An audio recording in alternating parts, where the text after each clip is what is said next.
Hi, good morning, students. Hi, good morning, friends. Hi, good morning, dear student. Myself, Mr. Shrikant Shetty sir. आज आपण बघणार आहे 10th स्टँडर्डचा financial planning. हा धडा थोडासा किचकट असला तरी पण थोडासा समजला तर एकदम सोपा आहे. आता ह्या धड्यामध्ये आपण फक्त बघणार आहे ते सगळ्यात महत्त्वाचं म्हणजे जे कुठला पण आपण एखादा वस्तू घेतो त्यावरती आपल्याला गव्हर्नमेंटला टॅक्स पे करावा लागतो किंवा टॅक्स द्यावा लागतो. त्याला गव्हर्नमेंटला GST असं म्हणतात. हा GST असतो हा दोन प्रकारे डिवाईड केला जातो. त्यामध्ये एक असतो CGST आणि एक असतो SGST. CGST म्हणजे सेंट्रल गव्हर्नमेंटला जो टॅक्स दिला जातो ते असतो आणि SGST म्हणजे स्टेट गव्हर्नमेंटला एक टॅक्स दिला जातो. आता हा जो टॅक्स दिला जातो हा टॅक्स 50% मध्ये विभागला जातो. म्हणजे फॉर एक्झाम्पल समजा एखादी वस्तू 100 रुपयाची आहे तर त्याच्यावरती 10 रुपये जर टॅक्स गव्हर्नमेंटला आपण दिला तर ते 10मध्ये 5 रुपये CGST जातो आणि 5 रुपये SGST जातो. आता सगळ्यात महत्त्वाचं म्हणजे तुम्हाला विचारला जाणारा प्रश्न असा असतो की समजा एखादी प्रोडक्टची किंमत तुम्हाला प्रोडक्टचा टॅक्स असतो तो पर्सेंटेजमध्ये रेटमध्ये दिला जातो. जर GST तुम्हाला 20% दिला असेल तर त्यामध्ये CGST किती असतो किंवा SGST किती असतो हा प्रश्न तुम्हाला विचारला जातो. किंवा दुसरा प्रश्न असा पण विचारला जातो एखाद्या वेळी तुम्हाला असा प्रश्न दिला जातो CGST तुम्हाला देतात किंवा SGST देतात आणि GSTनी CGST तुम्हाला विचारतात. एक लक्षात ठेवायचं GSTच्या निम्मा CGST आणि SGST असतो किंवा SGSTच्या दुप्पट GST असतो. लक्षात आलं. अशा पद्धतीचे प्रश्न तुम्हाला परीक्षेला विचारले जातात. सगळ्यात महत्त्वाचं 4.1 हा ज्या प्रॅक्टिस सेट आहे ह्या प्रॅक्टिस सेटमध्ये काही प्रश्न अशा पद्धती दिले आहेत की तुम्हाला GST काढायला सांगितलेलं आहे, काही ठिकाणी CGST आणि SGST काढायला सांगितलेलं आहे. एक लक्षात घ्या CGST आणि SGST जर तुम्हाला काढायला सांगितलेला असेल तर पहिल्यांदा तुम्हाला त्याचा GST माहीत असणं गरजेचं आहे. आता हा GST नेमका प्रश्नात असतो कुठं, एक तर कुठली पण प्रोडक्ट असेल किंवा कुठली पण वस्तू असेल त्याच्यामध्ये जर त्या प्रोडक्टची किंमत किंवा त्या वस्तूची व्हॅल्यू जर विथ GST दिली असेल तर एक लक्षात ठेवायची की त्यामध्ये GST असतो. किंवा दुसरी गोष्ट एखाद्या प्रोडक्टची किंमत किंवा एखाद्या वस्तूची किंमत टॅक्सेबल व्हॅल्यू अशी दिली असेल तर त्यामध्ये GST नसतो. फक्त त्याच्या मग पुढं तिने पर्सेंटेज दिलं जातं की ह्याच्यावरती एवढा GST तुम्हाला लावलेला आहे. मग त्याच्यावरून सुद्धा तुम्ही त्याचा GST काढू शकता आणि त्या GSTवरून जी GSTची रक्कम येईल त्या GSTच्या रकमेवरून तुम्ही CGST किंवा SGST तुम्ही काढू शकता. बरोबर आहे. आता त्यामध्ये बघा पहिला प्रश्न तुम्हाला 4.1 प्रॅक्टिस सेटमध्ये बघितलं तर तुम्हाला असं दिलं आहे बघा GST 12% दिलेलं आहे आणि तुम्हाला विचारलं what is the rate of CGST आणि SGST. आता रेट मीन्स पर्सेंटेज असतो. म्हणजे बघा GSTचा रेट जर 12% असेल तर SGSTचा GSTचा निम्मा असतो that means that is the 6% आणि SGSTचा पण निम्मा असतो that is also called the 6%. Okay. म्हणजे ह्याच्यावरती पण तुम्हाला प्रश्न परीक्षेला विचारू शकतात that are given the rate of CGST 6%. What is the rate of GST. Okay, then second question that there are given the CGST is the 9%. What is the rate of GST and GST असा प्रश्न एक विचारलेला आहे. आता बघा CGST जेवढी असते तेवढी SGST असते म्हणून इथे खाली मी लिहिलेलं आहे CGST is equal to SGST is equal to 9%. परत GST असतो हा CGST आणि SGSTच्या ह्या दोघांची बेरीज होती. GST is equal to CGST plus SGST is equal to 9 + 9 18%. अशा पद्धतीचे एक मार्काचे प्रश्न तुम्हाला परीक्षेला बोर्डला तुम्हाला विचारले जाऊ शकतात. आता बघा त्यानंतर आपण दुसरा एक प्रश्न ह्याच्यामध्ये दिलेला आहे की एक पेंटच्या डब्याचा प्रश्न तुम्हाला दिलेला आहे की बघा आपण एक पेंटचे 2 डबे एका दुकानदारानं, आता त्यामध्ये मी प्रश्न वाचत नाहीत म्हणजे तुम्ही तुमचे बुक्स पुढे ठेवून बघा, पुढचे करून बघा की त्याच्यामध्ये एका दुकानदार आहे त्या दुकानदारानं काय केलेलं आहे पेंट त्याने सेल केलेली. त्या दुकानदारानं काय केलेलं आहे बघा पेंटचे 2 डबे सेल केलेले आहेत. आता एका पेंटच्या डब्याची किंमत 2800 रुपये. आता ही जी किंमत आहे ही 2800 रुपये किंमत जिल्हे ती टॅक्सेबल किंमत आहे. टॅक्सेबल किंमत ह्याचा अर्थ काय होतो की त्याच्यावरती कुठलाही गव्हर्नमेंटचा टॅक्स नसतो. अशा पद्धतीने त्याने काय केले आहेत 2 डबे 2800 रुपयाची विकले आहेत. त्यामुळे त्या 2 डब्याची किंमत होती 5600. ही 5600 किंमत आहे ही कशी आहे तर टॅक्सेबल किंमत आहे. आता तिने खाली काय सांगितले की ह्याच्यावरती तुम्हाला GST लावायचं आहे. मग तिने खाली रेट दिला आहे GST रेट दिला 28%. ह्याचा अर्थ असा होतो की बघा की 100 रुपयाला म्हणजे एखादी वस्तू 100 रुपयाची असेल की ज्याच्यावरती टॅक्स नाही आणि त्याच्यावर जर 28% GST लागला तर तो GST रेट होतो 28 रुपये. मग त्यामध्ये आपण काय केलेलं आहे इथं 5600 किंमत टॅक्सेबल किंमत धरलेली आहे आणि त्याच्यावरती आपण GST येते GST एक्स मानलेली आहे. म्हणजे समजा तुम्हाला एखाद्या गणितामध्ये GST किंवा CGST काढायला सांगितलं असेल तर तो GST तुम्हाला इथं ह्याच्यामध्ये दिसत नाही, प्रोडक्टमध्ये दिसत नाही, पण तिने GST रेट दिलं आहे, त्या GST रेटवरून तुम्ही त्याचा GST काढू शकता. आणि एकदा GST तुम्हाला मिळालं की CGST किंवा HGST काढणं एकदम सोपं असतं. बरोबर आहे. आपण काय केलेलं आहे, इथं टॅक्सेबल व्हॅल्यू दिले, तिने इथं टॅक्सेबल व्हॅल्यू 100 दिले. ह्याचा अर्थ काय होतं की ही 100 आहे, ह्याच्यावरती कोणत्याही पद्धतीचं टॅक्स नाही, फक्त तिने 28% दिले म्हणून इथं GST आपण 28 रुपये दिलेले. त्याचबरोबर आपण इथं 2 डब्याची किंमत जी आहे ती 2 डब्याची किंमत 5,600 दिलेली आहे. आपल्याला त्याचा टॅक्स माहीत नाही, how much amount of pay by two the government ते माहीत नाही, आपण त्याला एक्स कन्सिडर केलेले. आणि अशा पद्धतीने आपण काय केलेले, ह्या दोन्ही गोष्टींचा त्रिकस गुणाकार केले. 100 गुणिले एक्स इज इक्वल टू 5,600 गुणिले 28 असा गुणाकार केलेले. आणि एक्सची किंमत काढता असताना हे 5,600 गुणिले 28 हे गुणिले 100 आहे, इकडून खाली भागिले होते. बरोबर आहे. मग 100च्या खालच्या 2 शून्य आणि 56च्या वरचे 2 शून्य जातात आणि 56 गुणिले 28चा गुणाकार केला जातो. आणि जी किंमत येते ती 1568 आहे. ही 1568 आहे. हा GST आहे. हा कुठल्या रकमेवरती आहे तर 5,600 रकमेवरती आहे. मग ही आपण काढला GST. आता CGST आणि HGST काढणं सोपं असतं. त्या GSTला फक्त 2 डिवाईड करायचं. 1568ला 2 डिवाईड केलं 784 रुपये होईल. आता जर तुम्हाला ह्याच्यावरती प्रश्न विचारला की विचारू शकतात की बाबा त्या ज्या कस्टमरनं ते 2 डबे घेतलेत त्या तिची परचेस म्हणजे कस्टमर प्राईस काय होऊ शकेल. बरोबर आहे. आता बुकमध्ये आपले हे दिलेलं नाही, पण बोर्डला येण्याची शक्यता असते. तर बघा ही 5,600 किंमत आहे, टॅक्सेबल किंमत आहे, आणि त्याच्यावरती हा 1568 रुपये GST लागले. ह्या दोघांची ॲडिशन जर तुम्ही केली तर you will get the customer price of that paint. Okay, that is the next question. त्यानंतर आपण तिसरा प्रश्न बघणार आहे. बघा तो पण बेल्टवरचा आहे, म्हणजे घड्याळाचा बेल्ट आहे. त्या घड्याळाची टॅक्सेबल व्हॅल्यू तिने इथे दिलेली आहे 586. आणि प्रश्न काय विचारलेला आहे बघा, ह्या 586 ह्या बेल्टवरती GST रेट 18% दिले तर त्या कस्टमर प्राईस काय होईल असा प्रश्न त्यांनी विचारलेला आहे. मग असं काय करायचं, आपल्याला ही GST माहीत नाही, पण GST रेट तिने दिलेलं आहे. किती दिलेलं 18%.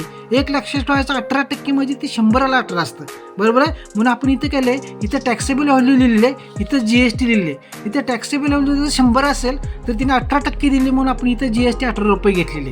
बरोबर आहे. मग इथं बेल्टची किंमत किती आहे 586. आपल्याला तिची किंमत माहीत नाही, GST माहीत नाही, त्यामुळे आपण तिला एक्स कन्सिडर केलेलं आहे. मगाची एक्झाम्पल पद्धतीने आपण काय केलं तर क्रॉस मल्टिप्लिकेशन केलेलं आहे. 100 गुणिले एक्स बरोबर 586 गुणिले 18. बरोबर आहे. मग इथे एक्सची किंमत काढता असताना आपण काय केले 586 गुणिले 18 भागिले 100 केलेले आहे. बरोबर आहे. मग आता इथं काय केलं बघा 586 गुणिले 18 ह्या दोघांचा गुणाकार आहे तो 10,548 आणि खाली भागिले 100 आहे तसं घेतलेलं आहे. बरोबर. आता हा भागाकार करत असताना आपण काय केलेलं आहे की हा भागाकार करत असताना एक लक्षात ठेवायचं, खाली जर 2 शून्य असतील तर पाठीमागून 2 अंक सोडायचे, मध्ये पॉईंट द्यायचा. म्हणजे हे 48 आहे, 48च्या पुढे पॉईंट दिलेले आहेत, त्यामुळे परत आपल्याला तिथे भागाकार करायची गरज पडणार नाही, आपल्याला तिथे वेळ वाचू शकतो. त्यामुळे एक्सची किंमत जी आलेली आहे 105 रुपये 48 पैसे. इथं आपण 586 गुणिले 18चा गुणाकार पण आपण इथं करून दाखवलेले आहे. हे 10,548 आलेले आहे. ओके. मग आता ही जी 105 रुपये 48 पैसे जी किंमत जी आलेली आहे ही काय आहे, हा GST आहे. कुठल्यावरती 586 वरती. तिने काय विचारलेलं कस्टमरची प्राईस काय म्हणून विचारलेली आहे. आता 586 ही टॅक्सेबल किंमत आहे, म्हणजे त्या बेल्टची जी किंमत आहे त्याच्यावरती टॅक्स नाही, आणि हा GST त्याच्यामध्ये आपण ॲड केलेले आहे 105 रुपये 48 पैसे. ह्याची बेरीज पण काही विद्यार्थ्यांना करता येत नाही, त्यामुळे आपण इथं साईडला तिची बेरीज पण करून दाखवलेली आहे. बघा इथं 586 वर घेतलेली मोठी रक्कम आहे, पुढे इथं 105च्या पुढे 2 पॉईंट आहेत म्हणून पॉईंटच्या पुढे 2 शून्य घेतलेत, खाली 105.48 आणि या दोघांची बेरीज करून खाली 691.48. अशा पद्धतीनं ती ज्या बेल्टची किंमत आहे ती जी विथ GST येते ती 691.48, त्याला म्हणतात कस्टमर प्राईस. म्हणजे त्या कस्टमरला GSTसह जे पैसे त्या दुकानदाराला द्यावे लागतात ती 691.48 अशी झालेली आहे. Okay, do you understand this example. आता प्रश्न क्रमांक 4 आहे बघा. ह्यामध्ये एक कार दिलेली आहे, ॲक्च्युली माझ्यापुढं बुक नाही, कार दिलेली आहे की खेळण्यातली कार दिलेली आहे, तिची किंमत दिली आहे 1770 दिलेली आहे. एक लक्षात घ्या, आता ही जी कारची किंमत दिलेली आहे ही 1770 विथ GST दिली आहे. ह्याचा अर्थ काय होतो की ह्याच्यामध्ये GST ॲड केलेली आहे, पण ती GST किती आपल्याला माहिती नाही. बरोबर आहे. आणि तिन्ही प्रश्न तुम्हाला असा विचारलेला आहे की ह्याच्यामध्ये CGST आणि SGST किती होईल, GST किती होईल, असा प्रश्न तुम्ही तिने विचारलेला आहे. कळालं. आता इथं काय करायचं बघा, रेट ऑफ GST 18% दिलेलं आहे. मगाशी मी तुम्हाला सांगितलेल्या पद्धतीने काय करायचं, इकडे टॅक्सेबल व्हॅल्यू आपण घेतलेली आहे आणि इथं विथ टॅक्स घेतलेली आहे. म्हणजे बघा, एखादी कार किंवा एखादी वस्तू 100 रुपयाची असेल आणि तिच्यावरती जर 18 रुपये टॅक्स बसला तर त्या वस्तूची किंमत विथ टॅक्स 118 रुपये होती. बरोबर आहे. आता इथं काय केलेलं आहे की जी कारची किंमत आहे ती कारची किंमत 1770 विथ टॅक्स दिलेली आहे. त्यामुळे आपण ही जी 1770 आहे ती विथ टॅक्सच्या खाली आपण लिहिलेली आहे. आणि तिने आपल्याला काय काढायला सांगितलेलं आहे, इथं टॅक्सेबल व्हॅल्यू काढायला सांगितले. म्हणजे टॅक्सेबल व्हॅल्यू आपल्याला काढावी लागणार आहे, कारण टॅक्सेबल व्हॅल्यू काढल्याशिवाय आपल्याला त्याचा GST मिळणार नाही. त्यामुळे टॅक्सेबल व्हॅल्यू आपण इथं X कन्सिडर केलेलं आहे. ओके. आता काय करायचं, मगासारखं आपण क्रॉस मल्टिप्लिकेशन करायचं आहे. 118 गुणिले X बरोबर हे 100 गुणिले 1770 केलेलं आहे. बरोबर आहे. मी इथं X बरोबर काय करायचं, 100 गुणिले 1770 भागिले 118 केलेले. आता इथं बघा, कुठल्या पण संख्येला 100 न गुणलं तर फक्त काय करायचं आहे की त्या अंकापुढं फक्त 100 2 शून्य ते पुढे लावायचे असतात. म्हणजे बघा, इथं मी 1770 ऑलरेडी आहे तसे लिहिलेले आणि पुढच्या 2 शून्य आहेत तसे लिहिले आणि खाली 118 भागलेले. आता 1,77,000 मी 118 इथं भागून दाखवलेलं आहे. तुम्हाला इथं भागाकार पण करून दाखवलेलं आहे. 118 177 भाग तर 118 118 येईल, खाली 59 राहतं, वरची 1 शून्य घेतली जाते आणि 118 590 होतं. इथं पूर्ण भाग होतो आणि राहिलेले 2 शून्य त्या 2 शून्य वर मी दिलेले आहेत. याचा अर्थ Xची किंमत आली 1500. आता ही जी किंमत आली ही कसली किंमत आली, तर ही किंमत आहे टॅक्सेबल व्हॅल्यू आहे त्या कारची. बरोबर आहे. आता GST कशामध्ये आहे, तर GST त्या कार विथ GST व्हॅल्यू, त्याच्यामध्ये GST आपण काय केलेलं आहे, त्याच्यामध्ये GST काढण्यासाठी व्हॅल्यू विथ टॅक्स म्हणून सांगितले. म्हणजे ज्यामध्ये टॅक्स आहे ती 1770 मायनस केलेले टॅक्सेबल व्हॅल्यू, म्हणजे आता जे आपण 1500 केले ते टॅक्सेबल व्हॅल्यू काढले आणि ती वजाबाकी करून ज्या आपल्याला आन्सर मिळाला 270 तो असणार आहे GST. बरोबर आहे. आता तुम्हाला तिने काय काढायचं सांगितलं, you are getting your GST also, but if you want to getting SGST और CGST, त्यासाठी आपण काय केले, त्या GSTला 2 डिवाइड केलेले आणि त्यामुळे आपल्याला ते 135 रुपये रक्कम मिळालेली. म्हणजे इथं आपल्याला 3 गोष्टी मिळाल्यात. एक तर त्या कारची टॅक्सेबल व्हॅल्यू मिळाली, दुसरी गोष्ट आपल्याला GST मिळाली आणि तिसरी गोष्ट आपल्याला CGST आणि SGST मिळाली. म्हणजे परीक्षेला तुम्हाला या तिन्हीपैकी एक कुठलं पण विचारू शकतील. जर पूर्ण एक्झाम्पल विचारलं तर या तिन्ही पण किमती तुम्हाला विचारू शकतील. म्हणजे ह्याच्यामध्ये 3 प्रश्न एक पद्धती तयार झालेत. एक तर तुम्हाला विचारतील what is the taxable value of that car, then second question is what is the GST pay to on the car, or what is the CGST or SGST. That is the 3 type of questions we will be asking on that in this type of the questions. Okay, do you understand? आता 4 नंबरच्या एक्झाम्पलमध्ये बघा, एक 1.5 टनाचा AC आहे. ती ACची किंमत with GST 51,200 दिलेली आहे. आता त्यांनी इथं काय केलेलं आहे बघा, इथं तुम्हाला त्यांनी 2-4 प्रश्न त्याच्यामध्ये खाली विचारले. आता इथं CGSTचा रेट दिलेला आहे 14%. CGST किती दिलेलं नाही. बरोबर आहे. मग इथे तुम्हाला 4 प्रश्न विचारलेत. SGSTचा रेट किती आहे, GSTचा रेट किती आहे, GSTची व्हॅल्यू किती आहे आणि त्या ACची टॅक्सेबल किंमत किती आहे, असा प्रश्न विचारलेला आहे. एक आता मगासारखं आपण काय करायचं आहे, इथं फसवण्यासाठी CGST तुम्हाला 14% दिलेले आहे, पण आपल्याला इथे GST लागते. त्यामुळे CGST 14% असेल तर SGST पण 14% असते आणि CGSTचे दुप्पट असते ते 28% दिलेले आहे. बरोबर आहे. मग आता म्हणजे बघा, इथं आपण टॅक्सेबल व्हॅल्यू गेलेली आहे आणि इथं विथ टॅक्स घेतलेली आहे. पाठीमागला एक्झाम्पल पद्धतीनेच आहे. एखाद्या वस्तूची किंमत 100 रुपये असेल आणि त्याच्यावरती 28 रुपये GST लागत असेल तर त्या वस्तूची किंमत होते 128 रुपये. बरोबर आहे. आणि इथं बघा 51,200 ही जी किंमत त्या ACची दिलेली आहे ती किंमत विथ टॅक्स दिलेली आहे. त्यामुळे ते आपण 51,200 विथ टॅक्सचे खाली घेतलेले आहे आणि टॅक्सेबल व्हॅल्यू इथं आपण X कन्सिडर केले. मगासारखं क्रॉस मल्टिप्लिकेशन आपण केलेले. 128 गुणिले X बरोबर 100 गुणिले 51,200. ही Xची किंमत काढत असताना हे 100 गुणिले 51,200 भागिले 128 केलेले आहे. मगासारखंच मी सांगितल्या पद्धतीने 51,200 आहे तसं घ्यायचं. 100च्या 2 शून्य फक्त त्याच्या पुढं आपण मांडायचे आहेत आणि खाली 128 त्याला भागायचं. आता 128 भागत असताना इथं शेजारी मी भागाकार पण तुम्हाला करून दाखवलेले आहे. 128 512 128 चोक 512 इथं इथं सगळ्या शून्य इथं म्हणजे 512ला 512 मायनस होतं आणि राहिलेल्या 4 शून्य आहेत, 4 शून्य वर लिहिले. एक्सची किंमत आली ही 40,000 रुपये किंमत आली. आता ही जी किंमत आली एक्स कशाला आपण कन्सिडर केलं होतं, ही taxable value of that AC, ही किंमत आली 40,000 रुपये. बरोबर आहे. आता तुम्हाला जर विचारलं की ह्याच्यामध्ये GST किती आहे, तर GST काढत असताना आपण काय केलं बघा, इथं व्हॅल्यू विथ GST त्या ACची किंमत 51,200 दिलेली आहे. त्याच्यामध्ये आपण टॅक्सेबल व्हॅल्यू 40,000 मायनस केलेले, ती 11,200 आलेली आहे. आणि जर तुम्हाला CGST आणि SGST काढायला सांगितलं असेल तर ते 11,200ला 2ने डिवाइड केलं तर तुम्हाला 5,600 किंमत मिळू शकते. इथं रेट विचारला. आता काही प्रश्न पहिल्यांदा विचारले what is the rate of SGST असा प्रश्न विचारलेले. That is also given here 14%. GSTचा रेट पण तिने तुम्हाला विचारलं, तो पण 28% आपण दिलेलं आहे. परत आपल्याला टॅक्सेबल किंमत ती ACची विचारली, ती पण 40,000 दिली. GST किती आहे ते पण आपण इथं काढलेले 11,200 आणि CGST SGST पण काढले 5,600. आता काही वेळा काय होतं की हा सगळा प्रश्न बोर्ड परीक्षेला विचारत नाही, पण अशा पद्धतीचे काही प्रश्न बोर्ड परीक्षेला तुम्हाला विचारू शकतात. ओके, त्यामुळे लास्टला जर तुम्हाला CGST SGST काढायला सांगितलं असतं तर तुम्हाला माहिती पाहिजे की GST आपल्याला माहिती असणं गरजेचं. आता GST कशात आहे हे माहिती पाहिजे.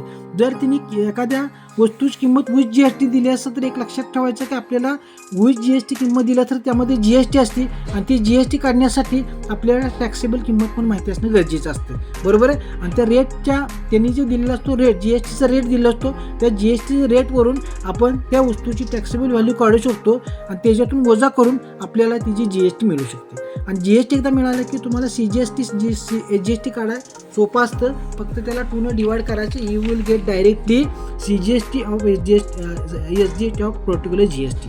ओके. अँड आता लास्ट क्वेश्चन बघा. वॉशिंग मशीन एका दुकानात वॉशिंग मशीन खरेदीसाठी कस्टमर आलेलं आहे. तिची प्रिंटेड प्राईस तिने 40,000 रुपये दिलेली. प्रिंटेड प्राईस म्हणजे त्याच्यावरती एखाद्या वस्तूवरती किंमत असते, त्याला प्रिंटेड किंमत म्हणतात. आता आपल्याला माहिती आहे की एखादा कस्टमर किंवा आपण जर एखाद्या दुकानामध्ये गेलो तर डायरेक्ट आपण तिथं त्या दुकानदाराला आपण त्याच्याकडे डिस्काउंट वगैरे मागतो. बरोबर आहे ना. मग ते डिस्काउंट कसा देतात किंवा डिस्काउंट देऊन कशा पद्धतीने किंमत काढता येते. आता ह्याच्यामध्ये तिने काय सांगितले की 40,000 रुपये ह्या वॉशिंग मशीनची किंमत आहे आणि त्या दुकानदाराने त्या कस्टमरला सांगितले की ह्याच्यावर तुम्हाला 5% डिस्काउंट देणार आहे. बरोबर आहे. मग 5% डिस्काउंट देऊन त्या कस्टमरचा डिस्काउंट किती होतो आणि त्या कस्टमरला ती वॉशिंग मशीन कितीला पडणार आहे, म्हणजे कस्टमर प्राईस किती आहे हे तुम्हाला त्यांनी काढायला सांगितले. आता इथं वॉशिंग मशीनची जी MRP दिलेली आहे, जी प्रिंटिंग प्राईस दिलेली आहे ते 40,000 दिले, डिस्काउंट 5% दिले. मग अशी आपण सांगितलेल्या पद्धतीने 5% म्हणजे तुम्हाला माहिती पाहिजे की 100ला 5 रुपये असते. बरोबर आहे. इथं आपण बघा इथं टॅक्सेबल व्हॅल्यू दिलेली आहे आणि इकडे डिस्काउंट दिलेलं आहे. आता इथे 100 रुपये जर टॅक्सेबल व्हॅल्यू असेल तर डिस्काउंट 5 रुपये असतो. इथे तर MRP इथं जी किंवा प्रिंटेड प्राईस 40,000 रुपये दिलेले आहे. 40,000ला पण येते ₹1 हा डिस्काउंट कन्सिडर केलेले आहे. मग यासारखं आपण काय करायचं की आपण याचा क्रॉस मल्टिप्लिकेशन करायचं आहे. हे 100 गुणिले x 100 गुणिले x बरोबर 40,000 गुणिले 5. बरोबर आहे. ही एक्सची इथं आहे तशी किंमत 100 आहे. हे 40,000 गुणिले 5 भागिले 100 केलेले आहे. खालच्या 2 शून्याने वरचे 2 शून्य गेल्या. इथं 400 गुणिले 5 आलं. ही एक्सची किंमत 2,000 रुपये आली. म्हणजे याचा अर्थ काय होतो की त्या वॉशिंग मशीनवरती त्या दुकानदाराने दिलेला डिस्काउंट 5% असतो, हा 2,000 रुपये होतो. म्हणजे आता त्या वॉशिंग मशीनची किंमत कमी झाली. किती कमी झाली तर त्या वॉशिंग मशीनची किंमत डिस्काउंट दिल्यानंतर ही 40,000 रुपये प्रिंटिंग प्राईस किंमत होती. त्यानंतर वजा त्यातून 2,000 डिस्काउंट दिला, त्यानंतर 38,000 रुपये दिली. आता महत्त्वाचा भाग येतो GSTचा. बरोबर आहे. आता त्या 38,000वरती 28% GST लावलेले आहे. आता GST आपल्याला काढायला लागणार आहे. इथं आपण काय केलं, इथं टॅक्सेबल व्हॅल्यू लिहिलेलं आहे, इथं GST लिहिले. मग अशा पद्धतीने काय करतो आपण, इथं आपण एखादी वस्तू जर 100 रुपये असेल तर त्याच्यावरती 28 रुपये GST बसू शकतो. जर ह्या मशीनची किंमत 38,000 रुपये असेल तर त्याच्यावरती GST आपण X कन्सिडर केलेलं आहे. हां, क्रॉस मल्टिप्लिकेशन करायचं. 100 गुणिले X बरोबर 38,000 गुणिले 28. ओके. ही Xची किंमत काढत असताना X बरोबर ही 38,000 गुणिले 28 भागिले 100. ओके. मी काय करतो, ह्या खालच्या 2 शून्याला वरचे 2 शून्य घालतो. X बरोबर हे 380 गुणिले 28 करतो. ओके. मी एक तर साईडला मी तुम्हाला इथं गुणाकार करून दाखवतो. गुणाकार मी आता केलेलं आहे 10,640. ओके. ती एक्सची किंमत आली ही 10,640 ही किंमत आली. हा काय आला, हा GST आला. किती रकमेवरती, 38,000 रकमेवरती. बरोबर आहे. आता तुम्हाला विचारलेले की GSTची रक्कम तुम्हाला आलेली आहे, तुम्हाला लिहिले कस्टमर प्राईस, म्हणजे त्या कस्टमरला आता ते वॉशिंग मशीन केवढ्याला पडेल. मग इथं काय लिहायचं, मी इथं कस्टमर प्राईस लिहितो. कस्टमर प्राईस लिहित असताना ती पहिली किंमत 38,000 अधिक GST 10,640. ओके. आता ह्याच्यामध्ये बघा मी ह्या दोघांची बेरीज करतो. 0, 4, 6,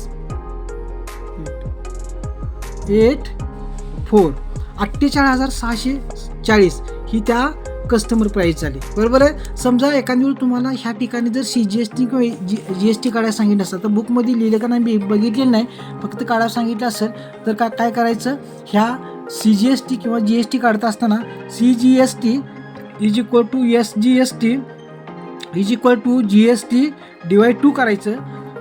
GST आलेलं आपल्याला 10,640 डिवाइड 2 केलं तर किती येईल बघा, 2×5 10, 2×3 6 आणि 2×2 4, 5,320 रुपये हा त्याचा CGST किंवा SGST येऊ शकतो.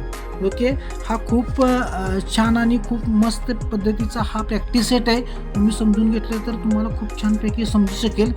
जर तुम्हाला काही डाऊट असतील, काही शंका असतील तर आपल्या चॅनलवर तुम्ही मी सगळी एक्झाम्पल खूप छान आणि खूप चांगल्या पद्धतीने तुम्हाला समजावून सांगण्याचा प्रयत्न केलेला आहे. तुम्हाला जर काही शंका असतील, काही डाऊट्स असतील ते डाऊट क्लिअर करण्यासाठी तुम्ही ह्या आपल्या चॅनलला सबस्क्राईब करू शकता. ओके. थँक्स.